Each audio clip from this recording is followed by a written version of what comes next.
Hello everyone, welcome to Toyeen Talks. Hey, to all our beautiful subscribers, we say thank you so much for staying with us. And if you're here, you are new here, we are happy you find us. Please don't forget to like, subscribe, and hit the notification bell so you will be notified for more upcoming videos. In the comment section, please no derogatory comments. Thank you all for watching. Till I will see you in my next video. Stay safe, stay blessed. I love you all. Bye. Ayé èèyàn jẹ́. Hours tẹ́ fi ń jókòó, tẹ́ máa fi ń wá materials, tẹ́ máa fi ń ba ayé èèyàn jẹ́.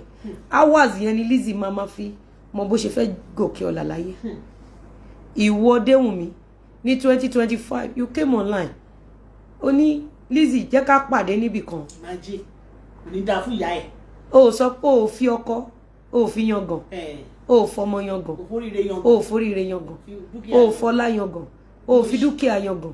Ó fi nǹkan oríire tó achieve kó fi yangàn. Àwọn olórí burúkú tó máa sunkún lórí gbogbo ohun tó pa wọ́n lẹ́rìn tán tiẹ̀ síta kí náà lè fi yangàn ní 2025. Òbò ni. Kò sóbò yẹn gan mọ́. Òbò yẹn gan ti travel, ti fi yín lé, ó ti travel. Òbò yẹn ti lọ.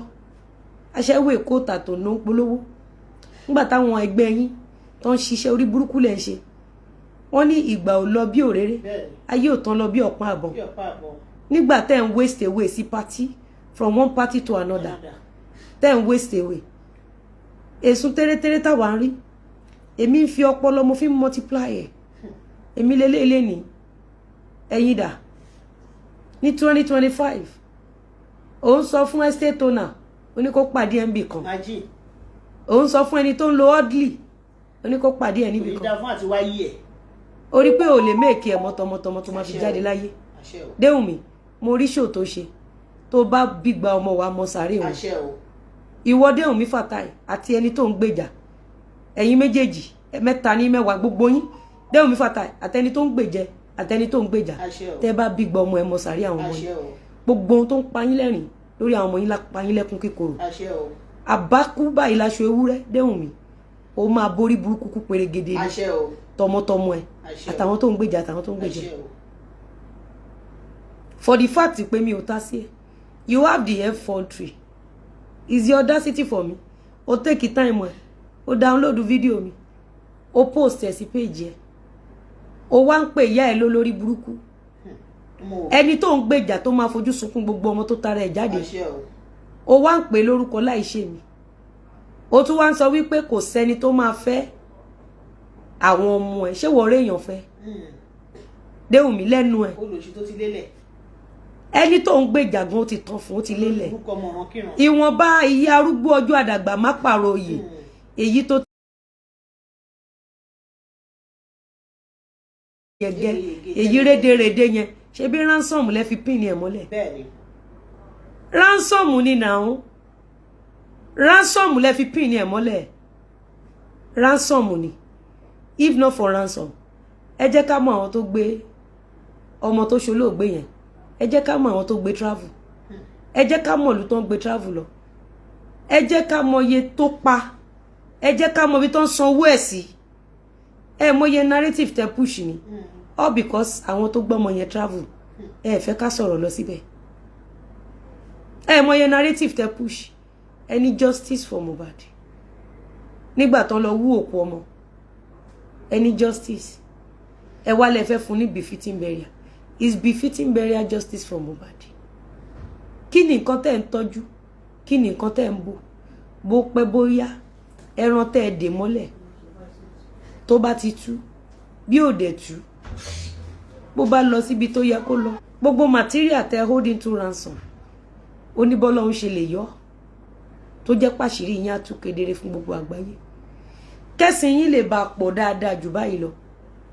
Ìtorí ẹ̀ ni Ọlọ́run ṣe fún yín ní long road bóyá ẹ máa change, but you guys are not ready to change. You are not ready to change. Mo ń bọ̀ o. Mi ì rí comment ní Facebook o.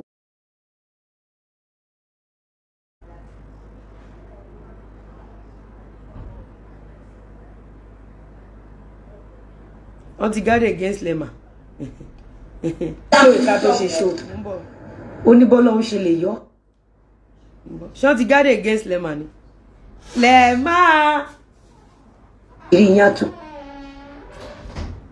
kedere fún gbogbo àgbáyé kẹ́sìn yín lè bá pọ̀ dáadáa jù báyìí lọ ẹ bá mi block àwọn èèyàn ìtorí ẹ ni Ọlọ́run ṣe fún yín ní long growth bóyá máa change but you guys are not ready to change.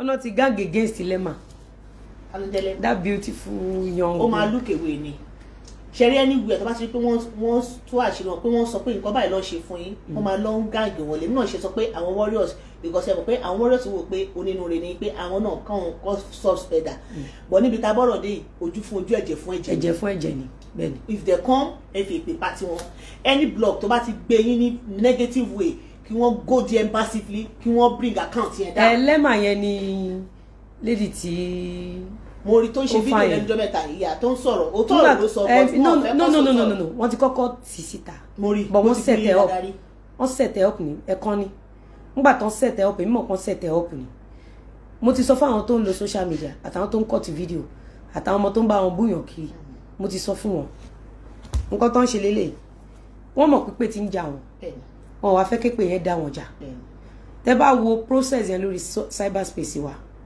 èmi àtẹ̀yàn kan la kọ́kọ́ bẹ̀rẹ̀ tó jẹ́ àgbàlagbà àárín wọn tó dàgbà jù ó dà pé ó wá fún mi gan. ṣe recently. ó dà pé ìyàwó wá fún mi ẹ bá mi comment section ó dà pé ó wá fún mi but ṣe notice wípé mi ò wá fún ìyàwó recently èmi ò kí ń jàjẹ́ bí ẹni pé mo fún ní long group torí ìpadàbọ̀ Abidjan mi máa ń brutal gan. títí ìdè ló máa wá ń rí. mi ń kí ẹ toró lórí ni mi you don't understand me mi ìṣe lórí kórí olórí lè mi.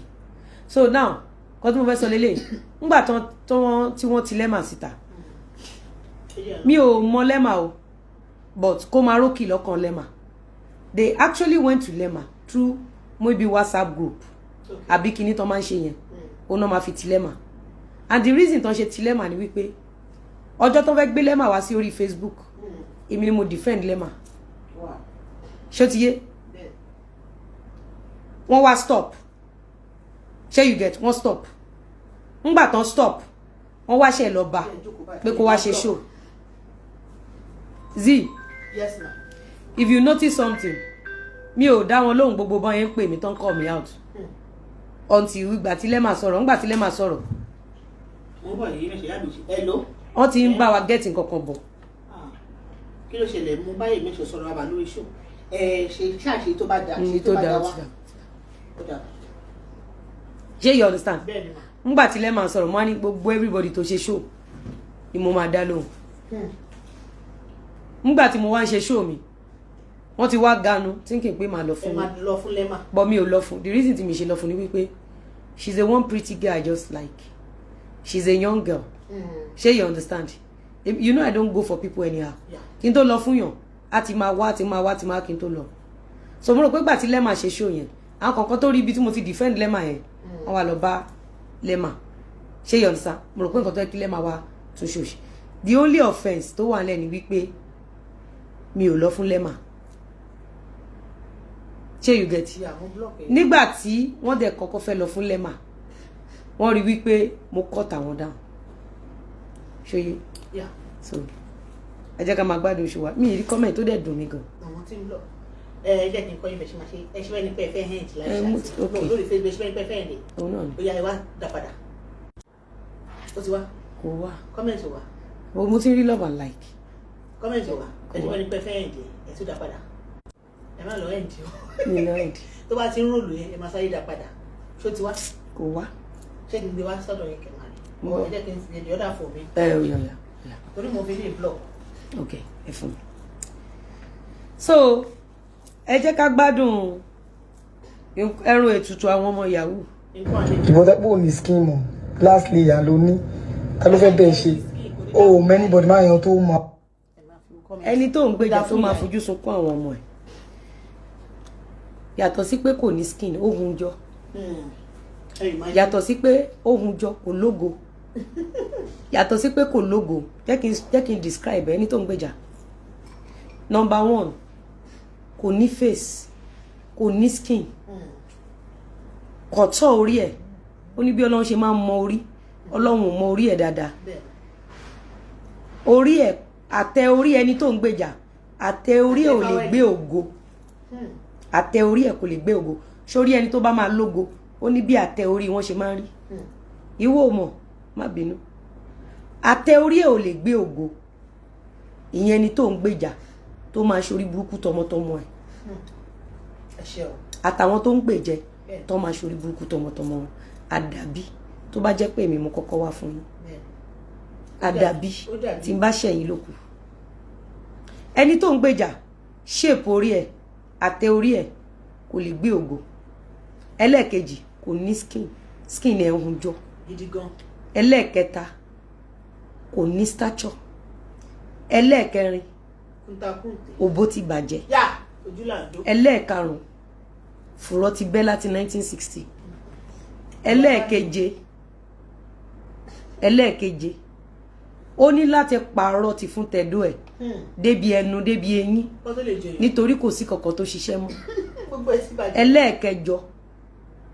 ẹlẹ́ẹ̀kẹjọ ṣé kí n continue kò ní ajé lọ́wọ́ kò ní ajé ò fi lé ẹ̀ ṣe bùgbé ẹlẹ́ẹ̀kẹsàn ó ní àṣetì nítorí ìwà tó máa ń wù fáwọn ọmọ ọlọ́mọ nínú àwùjọ kò sí ṣẹ̀dá tó máa gbèrú iṣẹ́ bẹ̀ yẹn dání ẹ̀dá bẹ̀ máa ní àṣetì torí tẹ bá gbé ogun lé èèyàn kan bẹ́ẹ̀ ṣe gbógun lẹ́ni yẹn ẹni yẹn ní destiny títí ẹ̀ tó máa ta ogun yẹn yọ ẹni yẹn ti ní destiny títí ẹ̀ so èyí jẹ́ iṣẹ́ tẹ̀yìn yàn láàyò iṣẹ́ tó ti pe àṣetì sínú ayé yín tẹ́ ẹ lè ṣàṣeyọrí ẹlẹ́ẹ̀kọkànlá tó tún farajọ́ ó ní àmúbọ́ ẹlẹ́ẹ̀kejìlá tó tún fẹ́ dàbí ẹ̀ òun ni wípé ó ní ẹran ìkórìíra lára wọ́n lè rọ́jú kí wọ́n bá sùn orí ẹ̀ burú Ọlọ́run jẹ́ kí èyí mẹ́sàn nínú level yẹn level òṣì level. You don't understand?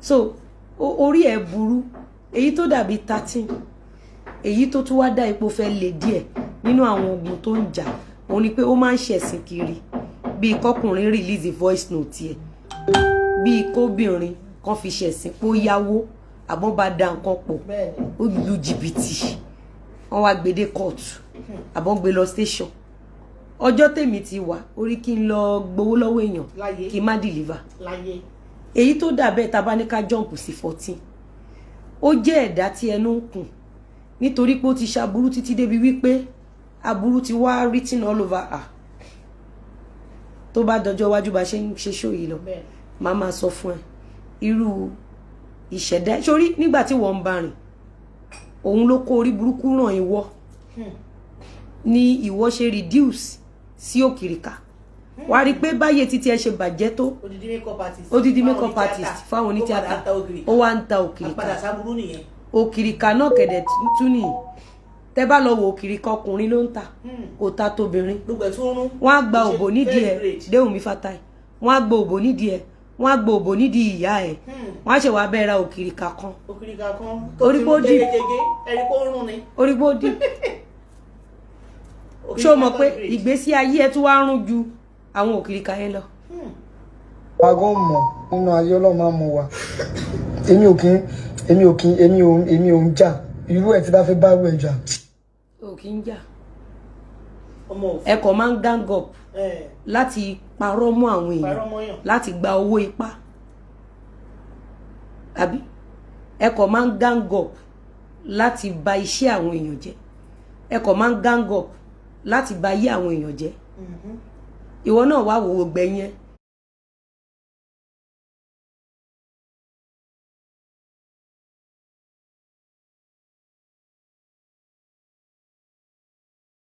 bó ṣe dàbí ti Jóòbù tí wọ́n bàjẹ́ wò gbẹ̀yìn bó ṣe dàbí ti Jóòbù láti makeup artist àwa reduce kádàrá ẹ̀ padà sí òkìrìkà àwọn ọkùnrin òkìrìkà àwọn ọkùnrin yẹn tún rèé wọ́n á gbòbò nídìí ẹ̀ wọ́n á gbòbò nídìí ìyá ẹ̀ ọmọ ẹ̀ wọ́n á gbòbò nídìí ẹ̀ ta ló fẹ́ fi ọmọ ẹ̀ Déwùmí wọ́n á gbòbò nídìí ẹ̀ wọ́n á gbòbò nídìí ìyá tó bí ẹ̀ wọ́n á gbòbò nídìí ọmọ ẹ̀ wọ́n á ṣẹ̀ wá bẹ́ẹ̀ ra òkìrìkà wọ́n á wá máa san díẹ̀díẹ̀ ó yẹ kó máa ronú kó tó sọ̀rọ̀ mo rò bí ó wọ́kọ ló ṣe lọ ta òkè ló ṣe lọ ta òkè ká ọkọ. no kò wọ́kọ́ ń okodo ni ń okodo. ó wọn dà tó fi sọ pé òun tiẹ̀ kí ọkọ mo máa play ibẹ̀ yẹn nísìn mo máa play ibẹ̀ yẹn mo kàn fẹ́ go for dání káwọ ẹni tó ń sọ̀rọ̀ ń okodo ni tó ń wá àwọn àgbákò ń òbòdò. ń okodo tó ń wá àgbákò ń òbòdò. ìwọ ara bú nìyẹn mo bí wọn fìfẹ́ tọ́ ẹ ẹ ò wèrè tó fìfẹ́ tọ́ olórí burúkú alágbàkó. ẹni tó ń gbèjà tó máa ṣorí burúkú tọmọtọmọ ẹ tán bá fìfẹ́ tọ́ kí ló dé tó ṣe máa ń ba ayé àwọn èèyàn jẹ́. bẹ́ẹ̀ni. kí ló dé tó ṣe máa ń parọ́ mọ́ àwọn ògo ológo kí ló dé tó ṣe máa ń dúrun mọ́ àwọn ògo ológo ẹni tó ń gbèjà tí wọ́n bá fìfẹ́ tọ́ kí ló dé tó jẹ́ pé bàbá tó bí ẹran ọba bàbá yẹn ó fi nǹkan ẹ̀ jẹ fúnra rẹ̀ ṣé o fẹ́ sọ fún mi pé bàbá mi tí ò rèpù mi bàbá tèmi tí ò rèpù mi àti àwọn olórí burúkú tó máa ṣorí burúkú tọmọtọmọ wọn tó ń gbèjà tó jẹ́ wípé àtijọ́ tán ti bí wọn ni wọ́n ti dó wọn títí dọmọ ọdún 10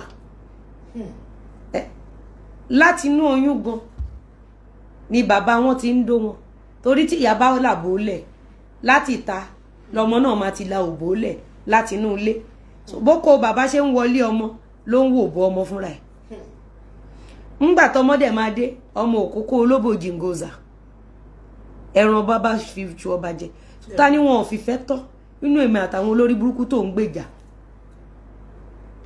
inú ìyá tèmi tájọ ń ṣiṣẹ́ àti àwọn tíyà wọn ti ya wèrè tán fi ṣẹkẹṣẹkẹ yaba left àti right tán fi so mọ́lẹ̀ ta ni ò rí ìfẹ́ olórí burúkú ìyá titi ẹ tó bá fìfẹ́ tó ẹ ṣó yẹ kó máa nà ya ẹ tó lórí burúkú ìyá ẹ tó bá tó ẹ déhùn mi fàtáì ṣó yẹ kó lọ máa nà yọkọ ẹ ṣó yẹ kó lọ máa nà yọkọ ẹ wàá rí pé jọ́ tó ti ṣubú dànù nínú ilé Mustapha ó rí túntò mọ́ ó rí mú mọ́ nínú ayé ó rí lò mọ́ ó rí gbé mọ́ ó rí ṣàjọ́ ó rí mú ayé kó ẹ sílẹ̀ ẹbí kó ẹ sílẹ̀ ajé ògúngún nísọ ó kó ẹ sílẹ̀ bàbá ọmọ ẹ tún kọ ọmọ sí ẹ lọ́wọ́. wọ́n lókìrì kà lọ́sàn-án aṣẹ́wó lóru. àwọn olórí burúkú tó ń gbé yín jáde ó ṣe jẹ́ ẹ̀yin group of kọmọ sí lọ́wọ́ náà máa ń kó kiri láti fi gba donation. wọ́n lè tún máa sá fún DNA. have you think about it? ṣé o ti ronú lọ́bẹ̀? mo ń béèrè pé ṣé o ti ronú lọ́bẹ̀ yẹn o ti ronú lọ àbí o ti ronú lọ mo ń bọ̀ ẹjọ́ tẹ́kisì yẹn kan ni mi ì fẹ́ pé rárá. òun ọkọdọ pàdé òun òbòdò òkìrìkà lọ́sàn-án òun ọkọdọ lóru àwọn ọmọ àlè ọmọ àfìṣẹ́ tán. ṣó yìí dùn àbí ó dùn ẹ̀yin ọmọ náà? ó dùn kódà oyin kan sí. ẹ gbádùn ṣó yìí. gidi gan. ẹ. wèrè olókìrìkà 10 grade. ẹgbọ́n nǹkan tẹ́ni sọ ní ẹgbọ́n tẹ́ni sọ ó ní you know ẹni ní you know answer to their questions. Seriously. ẹni jáde wá sọ pé and her answers are really deep and straight to the point. Bẹ́ẹ̀ni. Very intelligent woman Lizzy Anjorin original. Original. ẹ gbọ́ àwọn kan ní ṣòyí odò ṣé ká máa lọ. wọ́n ṣe ká máa lọ. ajá náà sì ṣe ká máa lọ. a lè lọ o òun okodo gbọ́dọ̀ pàdé àgbákò lọ́sàn-án àgbákò promance ó tún pàdé àgbákò gan tó kú promance. ẹ jẹ́ ká gbọ́ díẹ̀ sí mo gbọ́. olóhùn ọ̀tọ̀ ẹ̀yà tó bí ẹ wà bìtà so yẹ o. so nísìnyí látijọ́ bẹ́ẹ̀dẹ̀ mi ẹ gbé láti inú oyún wá láti inú oyún Tọ́pẹ́ Ọlájídé ìyẹn taxi driver Germany látòrí Tọ́pẹ́ ọlọ́kadà Ọlájídé ìtọ́nà bàbá ẹ̀ pa sábẹ́ bíríìjì ìyànà pàjá mo tẹ̀ ṣe fẹ́ ṣe ṣóò fún wọn àti Wálé Jánà ó tún lọ bá Wálé Jánà but káṣí hold on lẹ́sẹsẹ ni. so ìwọ náà tún gbé wá kò kú sí nǹkan kan tó fi ń ṣe mí dìmọ́ ìṣàlàyé dìmọ́ ìṣẹlẹ́yà àwọn àṣírí yín tó ti bò ṣó mọ̀ pé Ọlọ́run ló fa burú kan yìí káṣírí yín lè máa tú tẹ́ ẹ̀ bá wá fún Lizzy ayé ò ní mọ̀ pé ayé yín bàjẹ́ tó yìí já máa ibo ló ó ní ìyá mi ó ní wọn ò fìfẹ́ tọ́ mi. ohun tó fìfẹ́ tọ́ lọ kọ́kọ́ sílẹ̀ ó lò sí mi ò fìfẹ́ wọn fọkọ láàárọ̀ ọjọ́ láti gbàtọ́ bàbá ọmọ ìlú gbèjúlẹ̀ igi eléra bàbá tó bí wọ̀dà olórí burúkú aláṣetì. bàbá ẹ̀dà ìyá ẹ̀dà ṣé ìyá ẹ̀ tó nà lójoojúmọ́ ṣé yẹ ẹ fìfẹ́ hàn ẹ̀ olórí burúkú tó máa ṣorí burúkú lórí àwọn ọmọ ẹ̀ tó ń gbèjà ókè ó ti yé mi bàbá tí ẹ nífẹ̀ẹ́ wọ́n fìfẹ́ tọ́ òun ni bàbá ẹ̀ ṣe dóńdòkúdò àbí òun náà ṣe rèpù yín ní 45 times àmọ́ ẹ̀ rìpọ́ọ̀tù kọ̀ọ̀kan sí police station rí àbí ṣe ẹ fẹ́ máa jẹ́ ká sọ fọ́mọ aráyé ni pé bàbá yín ló dó yín dòkúdò làwọn tó rèpù yín 45 times. irú oṣólẹ̀ tó fi wọ́n ṣe. Bàbá yín ti fi yín ṣoṣólẹ̀ ẹ wá ń parọ́. bàbá ọmọ máa dọ́mọ ẹ pé ó nítumọ̀. ó nítumọ̀ ó dìpọ̀. ẹ wá ní kí ọmọ yẹn náà dàgbà kó má máa ráre ayé. ó ráre o. ó ráre ayé. ó ráre o. kò síbi tó fẹsẹ̀ sí báyìí àjálù gbọ́dọ̀ ṣẹlẹ̀ ní. ó ráre o. ó ráre ayé. tó ẹ ọ̀hún fìfẹ́ tọ́ ẹ. sórí panalysis lèmi ṣe ní sí. olórí burúkú ẹlẹ́nu yíyọ̀.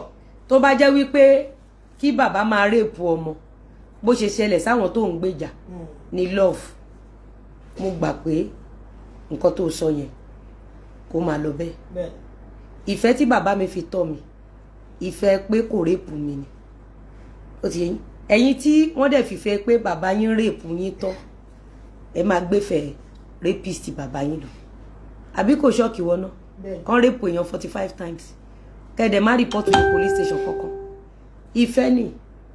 ìfẹ́ ni bàbá ẹ̀ fi rèpù ẹ̀ àbí òun ni bàbá ẹ̀ fi rèpù ẹ̀ tó lọ rìpọ́tù ní police station. olórí ibú. o get àwa wọn fìfẹ́ tọ́ wa àwọn godmother wa tó wá fìfẹ́ tọ́ wa. ó yọ lára ẹ̀ pọ́n fìfẹ́ tọ́ ẹ ló ṣe wẹ́ tó máa rọ ẹlẹ́pọ̀n olórí burúkú ọmọ olófo onífẹ́ òfò. mò ń bọ̀ àwọn godmother ẹ wọ́n fìfẹ́ tó ẹ ló fi sí nílé ọkọ godmother ẹ ó fìfẹ́ tó ẹ ló jábọ́ látàkàbà kejì ló já sínú béèlì àwọn olókìrìkà kí ló wà lábẹ́ wọn. mò ń bọ̀ sí ó kábi lára ni. godmother ẹ fìfẹ́ tó ẹ ló jábọ́ látàkàbà òkè ó jábọ́ sínú béèlì àwọn olókìrìkà ó fìfẹ́ tó ẹ ló bà títì ẹ jẹ́ ó fìfẹ́ tó ẹ ìyẹn àwọn godmother yẹn wọ́n fìfẹ́ tó ẹ náà lé ẹ kúrò nídìí ẹrù ẹ náà kọ́ ẹ bó ṣe máa ná bàbá bó ṣe máa ná ìyá ọkọ ẹ wọ́n fìfẹ́ tó ẹ ni wọ́n forò lé ẹ ó máa ṣe menstruation oṣù méjì nílé Mustapha ọjọ́ tó bẹ̀rẹ̀ menstruation nílé Mustapha wọn ò jẹ́ kó change pad lọ́jọ́ kejì ègún ní fún ẹ ó lè méèkì ẹ̀ mọ́ láyé tó máa fi kú àbákúláṣọ àwọn Ọlọ́run omi dáadáa àbákúláṣọ ewúrẹ́. ok má bínú ó réèyàn bẹ́ẹ̀ sọ̀rọ̀ báyìí ó mọ túmọ̀ kéèyàn ṣe menstruation ẹ̀kan péré nílé ọkọ wọ́n dẹ̀ má jẹ́ ó change pad lọ́jọ́ kejì àwọn èèyàn rẹ́rìn. èpè gidi rèé. àwọn èèyàn rẹ́rìn mo ń bọ̀ ẹjọ́ má olórí ibú tó ní wọ́n fìfẹ́ tọ́ ẹ wọ́n fìfẹ́ tọ́ ẹ láàárọ̀ ọkùnrin wò pé kí ló ti dóògùn lábẹ́ ẹsẹ̀ méjèèjì ló ṣe é súnpẹ́ tó máa rọ ẹpọ̀n tó máa rọ omi ògì sí ẹ lóbò kó tó lè bímọ. ṣé mi lè lè. bó ṣe máa bá kú nìyẹn tó bá gbọ́ pàtó ló rọ̀. so I was raised with love. You were not. ó pọ̀ o lọ́ọ̀fù yẹn gan pọ̀ yèyé mẹ́sàn-án. ó parọ́ ẹgbẹ́ raised with love and nobody tó wà lára rẹ̀ tó wà great because mo believe pé èèyàn tó bá wà lára rẹ̀ tó bá wà raised with love. ìwọ orí kárìkẹ́ tó kìrìkà njó orí kárìkẹ́ tó kìrìkà. wọn ò dé yọtọ lẹ́nu wọn ò yọbẹ. orí kárìkẹ́ máa dàtọ̀ lẹ́nu orí bíi tí iṣu ti wà kárìkẹ́ wá jókòó kó máa lọ tró àwọn tájọ ń ṣiṣẹ́ kan náà ìwọ rárìkẹ́ bẹ́ẹ̀ yẹn rí wọ́n fìfẹ́ ikú wọ́n fi tó ẹ àwọn godmother wọ́n fìfẹ́ ìbànújẹ́ wọ́n fi tó ẹ wọ́n fìfẹ́ ìjákulẹ̀ wọ́n fi tó ẹ wọ́n fìfẹ́ ìṣubú sínú béèlì òkìrìkà wọ́n fi tó ẹ àwọn godmother ṣébi táwọn ọmọ wọn wà ló wà ṣerú òkìkí táwọn ọmọ wọn ní nìwọ ní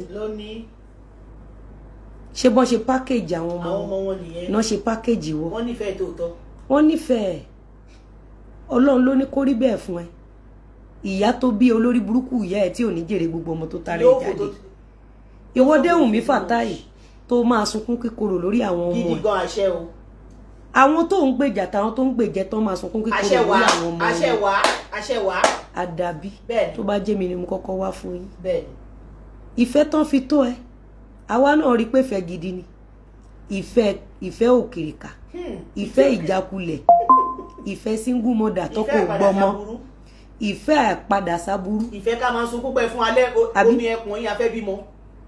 wọ́n fìfẹ́ tó ẹ ó parọ́ afẹ́ bímọ. irú ìfẹ́ tán dẹ̀ fi tó ẹ yẹn kò ní fi ẹlẹ̀ lọ́jọ́ kan tó rò gbọ́dọ̀ sínú àwọn ẹgbẹ́ olóríire ewu òrìṣà ni ó ti ṣèkà fáwọn tó wà lókè ó ní gòkè déhùn mi fàtà àṣẹ o àṣẹ o àṣẹ o àṣẹ o ó ní gòkè ọlà ó ní gòkè owó ó ní gòkè àlàáfíà ó ní gòkè ẹ̀mí gígùn àti wọ́n déhùn mi fàtà yìí àtàwọn tó ń gbèjà àtàwọn tó ń gbèjẹ tọmọtọmọ yín ẹ ní gòkè ọlà àdàbí tó bá jẹ́ pé òtítọ́ lẹ gbé wá sórí cyberspace àdàbí o ṣùgbọ́n tó bá jẹ́ pé irọ́ lọ gbé wá gbogbo ìtẹ̀wé àrọ̀ tí They won't allow àwọn olófò ń gbọ́ to be consoled.